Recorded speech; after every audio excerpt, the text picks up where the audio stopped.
On en vient au prix du joueur africain de l'année décerné par la CAF. C'est le Marocain Achraf Hakimi qui a été élu face au Nigérian Victor Osimhen et l'Égyptien Mohamed Salah. Serine Bey est justement avec nous sur ce plateau pour en parler. Bonsoir Serine. Bonsoir Maëlle. Donc c'est sans surprise qu'Achraf Hakimi a remporté le trophée. Oui, sans grande surprise au vu de sa saison et de son palmarès avec le Paris Saint-Germain. Aucun autre joueur africain ne fait mieux. Pour revenir un petit peu sur cette saison folle d'Achraf Hakimi avec le PSG, le défenseur, car il faut rappeler qu'il est défenseur, a marqué 11 buts en 55 matchs avec 16 passes décisives. Avec son club, il a tout raflé. Le championnat de France, la Coupe de France, la Super Coupe de l'UEFA et bien évidemment la Ligue des Champions, la toute première de l'histoire de son club. Et durant la compétition, Achraf Hakimi s'est montré indispensable. Il a été buteur face à Aston Villa en quart de finale, buteur aussi face à Arsenal en demi-finale, mais surtout buteur en finale face à l'Inter Milan. On se souvient de cette victoire écrasante du Paris Saint-Germain, 5-0, du jamais vu dans l'histoire des finales de la Ligue des Champions. Je vous disais à l'instant qu'il avait tout raflé avec le Paris Saint-Germain. Je me suis peut-être un petit peu emballée. Effectivement, il manque à son palmarès la Coupe du Monde des clubs qui se jouait l'été dernier. Il faut rappeler que le PSG ne l'a pas remporté, mais est arrivé en finale.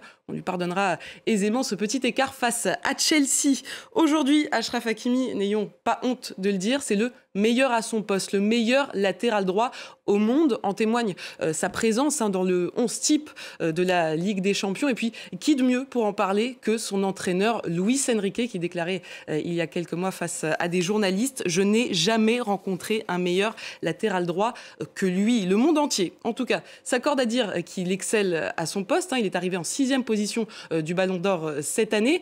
Il est indispensable à cette équipe du Paris Saint-Germain. On notera tout de même quelques ombres au tableau. D'abord sur le plan professionnel. Il y a 2 semaines, Achraf Hakimi jouait avec le PSG contre le Bayern Munich. Il s'est blessé à la cheville. Il est écarté des terrains durant plusieurs semaines. Il devrait toutefois jouer avec la CAN avec le Maroc. Il devrait pouvoir y participer. En tout cas, il est écarté jusque-là. Et puis, autre ombre au tableau, cette fois-ci plus sur le plan personnel. Il est visé par une enquête pour viol. Un procès a été requis contre lui.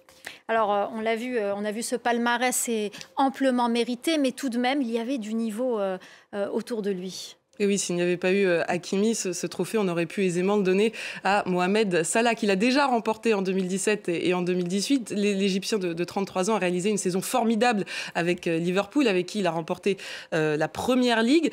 Son parcours s'est toutefois arrêté très tôt en Ligue des Champions, en 8e de finale. Vous savez contre qui ?